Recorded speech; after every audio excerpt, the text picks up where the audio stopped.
بسم اللہ الرحمن الرحیم۔ السلام علیکم ورحمۃ اللہ وبرکاتہ۔ میرے پیارے دوستو، میں ہوں محمد یونس اور آپ دیکھ رہے ہیں ہمارا چینل عباسی اسلامک اسٹوڈیو۔ آج ہم آپ کو والدین کی جو مقام ہے، ان کا مرتبہ ہے اسلام کے اندر، وہ آپ کو اس کے بتائیں گے کہ حضور صلی اللہ علیہ وسلم اور اللہ رب العالمین کی نظر میں ماں باپ کا کیا مقام ہے۔ خاص طور پہ باپ کا مقام اس میں واضح طور پہ بیان کیا گیا ہے۔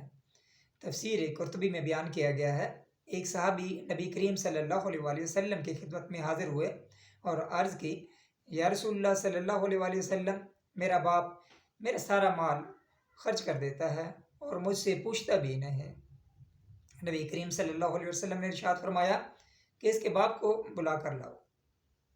جب ان جو صحابی ہیں وہ ان کے والد کو بلانے گئے تو انہوں نے دریافت کیا کہ رسول اللہ صلی اللہ علیہ وسلم نے مجھے کیوں بلایا ہے۔ جب انہیں بتایا گیا کہ آپ کے بیٹے نے حضور صلی اللہ علیہ وسلم کے دربار میں آپ کی شکایت کی ہے تو انتہائی رنجیدہ ہوئے اور ان کا دل دکھا اور دل ہی دل میں کچھ درد بھرے اشعار کہے۔ عرب کی شاعری دنیا بھر میں بلند پایے کی مشہور ہے۔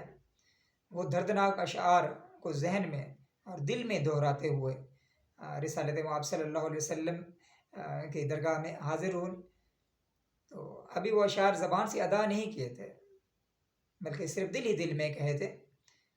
نبی کریم صلی اللہ علیہ وسلم کی خدمت میں جو ہی پہنچے ہیں وہ، تو ابھی وہ دربار میں پہنچے نہیں، اس سے پہلے جبریل علیہ السلام جو ہے وہ حضور صلی اللہ علیہ وسلم کے دربار میں پہنچ گئے تو اور عرض کی کہ یا رسول اللہ صلی اللہ علیہ وسلم، اللہ سبحانہ و تعالیٰ فرماتے ہیں کہ ان کا مسئلہ بعد میں سنیے گا، پہلے ان سے وہ اشعار سنیں جو یہ دل ہی دل میں ادا کرتے ہوئے آ رہے ہیں۔ انہوں نے وہ اشعار زبان سے ادا نہیں کیے، محض دل ہی میں ادا کیے ہیں، لیکن اللہ رب العالمین نے عرش پر ان کو سن لیا ہے۔ آپ ان سے وہ اشعار سنیے گا۔ جب وہ صحابی کا والد جو ہے وہ بارگاہ نبی صلی اللہ علیہ وسلم میں حاضر ہوا تو آپ صلی اللہ علیہ وسلم نے فرمایا، آپ کا مسئلہ تو میں بعد میں سنوں گا، پہلے مجھے وہ اشعار سنیں جو آپ نے اپنے دل میں ادا کیے ہیں اور آپ کے اپنے کانوں نے بھی ابھی نہیں سنے، لیکن وہ اشعار میرے اللہ نے سن لیے ہیں۔ انہوں نے عرض کی، یا رسول اللہ صلی اللہ علیہ وسلم، میں گواہی دیتا ہوں کہ آپ صلی اللہ علیہ وسلم اللہ کے سچے رسول ہیں، یعنی جو بات کانوں نے بھی نہیں سنی اس کی اطلاع آپ صلی اللہ علیہ وسلم کو اللہ رب العالمین نے دے دی ہے۔ میں نے دکھی ہو کر کچھ اشعار اپنے دل میں سوچے تھے لیکن زبان سے ادا نہیں کیے تھے، وہ درد بھری فریاد میرے سینے میں ہی دفن ہو گئی، لیکن رب العالمین نے عرش پر سن لی اور آپ صلی اللہ علیہ وسلم کو اس کی اطلاع دے دی۔ باخدا آپ صلی اللہ علیہ وسلم بھی سچے ہیں اور آپ کا خدا بھی سچا ہے۔ پھر انہوں نے اشعار سنانے شروع کیے جن کا ترجمہ کچھ اس طرح ہے، میرے بیٹے، جس دن تو پیدا ہوا اس دن سے ہم نے اپنے لیے جینا مرنا چھوڑ دیا، ہم نے تیرے لیے جینا شروع کر دیا، ہماری محنت کے دن اسی دن سے شروع ہو گئے، تجھے گرم دوپہروں میں ٹھنڈی چھاؤں دینے کے لیے گرم لو کے تھپیڑے کھائے، تجھے یخ بستہ راستوں سے بچانے کے لیے برفانی ہواؤں سے لڑا، ہم نے اپنی جوانی کو بھلا دیا، اپنی خواہشات کو اپنے سینے میں دفن کر دیا، تیرے چہرے کی ایک مسکان کی خاطر کبھی جلتی دھوپ میں کبھی خون جماتی سردی میں، اللہ اکبر، سارا دن ساری رات میں کام میں جتا رہا، تو جب روتا تھا تو ہم سو نہیں پاتے تھے، تو جب کھاتا نہ تھا تو ہمارے حلق سے ایک نوالا بھی نہیں اترتا تھا، تیری ایک مسکراہٹ پر میں جی اٹھتا تھا، میں نے اپنی ساری جوانی کا رس تیری ہڈیوں میں نچوڑ دیا، تجھے کھلایا خود بھوک برداشت کی، تجھے پلایا خود پیاس کی شدت کو سہا، تجھے چھاؤں میں کھلایا خود کو دھوپ کی سختی برداشت کی، تجھے سکھ پہنچایا خود دکھ جی لے، اللہ اکبر، میری زندگی بس تیرے لیے مخصوص ہو گئی، میں نے زندگی کا سفر بس تیرے لیے طے کیا، جب کبھی تجھے کوئی بیماری پیش آئی تو میں نے اور تیری ماں نے سخت بے قراری کی حالت میں عالم بیداری میں رات بسر کی، ایسے جیسے کہ بیماری تجھے نہیں مجھے لگ گئی ہو اور ساری رات روتے روتے گزار دی، تیرے علاج معالجے کے لیے مارا مارا پھرتا رہا۔ میرا دل اس خوف سے ڈرتا رہا کہ کہیں تجھے کچھ ہو نہ جائے۔ اس خوف سے ہمارے دل ڈرتے رہے، کانپتے رہے، خشک پتوں کی طرح ٹوٹتے تھے، بکھرتے تھے۔ تیرے چہرے کی ایک مسکراہٹ کے لیے ہم اپنی ساری خوشیاں بھول گئے۔ تجھے تندرست و صحت مند دیکھنے کے لیے اپنی صحت کی پرواہ نہ کیے۔ جو کمایا تیرے لیے کمایا، جو بچایا تیرے لیے بچایا۔ اسی طرح یہ شب و روز گزرے، دن اور رات کی منزلیں طے ہوئیں۔ کتنی رتیں آئیں، موسم بدلے، بہاریں آئیں، برسات آئی، خزائیں گزریں۔ کتنے ہی موسم آئے اور گزر گئے۔ تو پروان چڑھنے لگا اور میں ڈھلنے لگا۔ تجھ پر جوانی نے رنگ بھرے اور بڑھاپے نے میرے سارے رنگ چھین لیے۔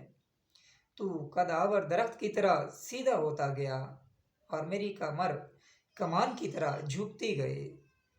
اللہ اکبر۔ تجھ پر بہار چھا گئی، مجھ پر خزانے ڈیرے ڈال دیے۔ تیری ٹانگیں مضبوط ہوئیں، میری ٹانگیں کمزور ہو گئیں۔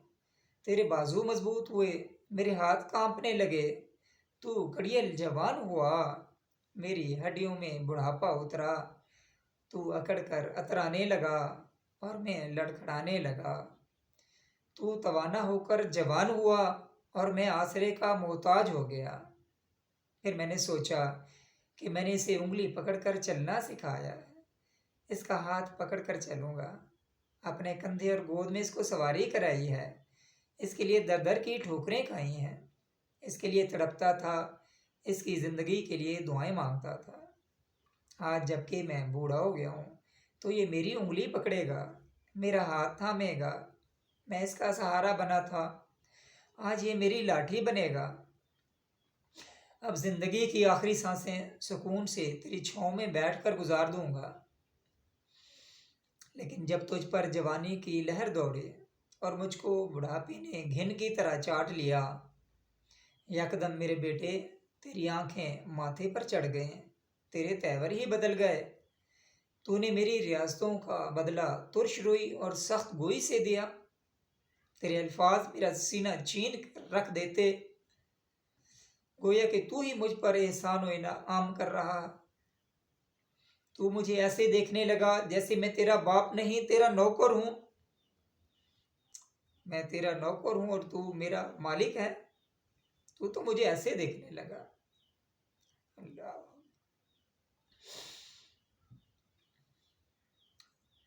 تو میں نے اپنی ساری زندگی کو ایک خواب سمجھ کے جھٹلا دیا۔ میں نے کہا کہ یہ میرا ایک خواب تھا، میں اس کا باپ نہیں۔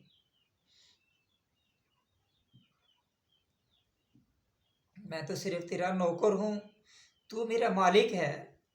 اگر تو میرا بیٹا ہوتا تو ایسا تو نہ کرتا۔ تو نے میرے رات رات بھر تڑپنے کو بھلا دیا، میری زندگی بھر کی ریاستوں کو جھٹلا دیا۔ اچھا میرے بیٹے، اگر تم میرا حق ادا نہیں کر سکتے تو کم از کم مجھے اپنا پڑوسی ہی سمجھ لیتے۔ پڑوسی سے بھی انسان حال چال پوچھ ہی لیتا ہے کہ کسی چیز کی ضرورت تو نہیں، کچھ چاہیے تو نہیں۔ تو پڑوسی سمجھ کر ہی میرا حال احوال پوچھ لیتا، تو اتنا ہی کر لیتا جیسا کہ ایک شریف پڑوسی کرتا ہے۔ تو نے مجھے کم از کم پڑوسی کا حق ہی دے دیا ہوتا۔ یہ اشعار سناتے ہوئے ان کی نظر نبی کریم صلی اللہ علیہ وسلم کے چہرے پر پڑی۔ آپ صلی اللہ علیہ وسلم زار و قطار رو رہے تھے۔ روتے روتے آپ صلی اللہ علیہ وسلم کی ہچکیاں بندھ گئیں۔ آپ صلی اللہ علیہ وسلم کی داڑھی مبارک آنسوؤں سے تر ہو گئی۔ آپ صلی اللہ علیہ وسلم نے اس کے بیٹے کو گریبان سے پکڑا اور جھٹکا دیا، فرمایا اٹھ جا، دور ہو جا میری نظروں کے سامنے سے، تو باپ کے خلاف شکایت کرتا ہے، نکل جا یہاں سے۔ انت و مالک لابیک، تو اور تیرا سب کچھ تیرے باپ کا ہے، اور تو اور تیرا مال بھی، یہ سارا کچھ تیرے باپ کا ہے۔ تو باپ کی شکایت کرتا ہے، نکل جا یہاں سے۔ اللہ اکبر۔ یہ ہے والدین کا مقام جس کو ہم نے بھلا دیا۔ اسی لیے ہمیں گھر میں سکون نہیں ہے، قلب کے اندر سکون نہیں ہے، ہم لوگ پریشانی میں مبتلا ہیں۔ اللہ رب العالمین ہمیں والدین کی عزت کرنے کی توفیق عطا فرمائے۔ جن کے ماں باپ حیات ہیں انہیں چاہیے کہ اپنے ماں باپ کی خدمت کریں۔ اسلام کی ایک حدیث ہے، اس کا مفہوم بھی یہی ہے کہ اگر والدین میں سے دونوں میں سے، ماں باپ میں دونوں میں سے، اگر ماں ہے یا باپ ہے دونوں، ایک بھی اگر بڑھاپے کو پہنچ گیا اور بندہ اپنی بخشش نہ کروا سکے تو وہ بدقسمت ہے۔ ہمیں ان کی خدمت کرنی ہے۔ اس حد تک ہے کہ آپ والدین کو اف تک نہ کہو، خاموشی سے سن لیں۔ اگر وہ غلط بھی ہوں تو پھر بھی آپ ان کو جواب نہیں دے سکتے۔ اللہ رب العالمین ہمیں عمل کی توفیق دے۔ آخر میں آپ سے گزارش ہے کہ آپ ہمارے چینل کو سبسکرائب کریں، ہماری ویڈیوز کو لائک کریں، کمنٹس کریں، دوستوں میں شیئر کریں۔ انشاءاللہ تعالیٰ فائدہ ہوگا۔ یہ اصلاح معاشرے کے لیے بہت مفید ہے۔ اچھی اچھی ویڈیوز ہم بنا رہے ہیں جن پہ ہم خود عمل کرتا ہوں، وہی باتیں میں بتانے کی کوشش کرتا ہوں تاکہ آپ بھی اس پہ عمل کریں اور فرما بردار اولاد جو ہے وہ ثابت ہوں۔ اللہ رب العالمین آپ سے راضی ہوگا، اس دنیا میں بھی آخرت میں بھی اس کی جزا ملے گی۔ والد کی رضا میں اللہ کی رضا ہوتی ہے اور ماں کے قدموں کے نیچے جنت ہے۔ اللہ رب العالمین ہمیں دونوں دین اور دنیا دونوں عطا فرمائے۔ والد کی رضا میں اللہ کی رضا ہے تو اللہ یہاں پہ برکت رحمت نعمتوں کی بارش کرے، اور ماں کے نیچے قدموں کے نیچے جنت ہے۔ اللہ رب العالمین ہمیں سب کو جنت الفردوس میں جگہ عطا فرمائے۔ السلام علیکم ورحمۃ اللہ وبرکاتہ۔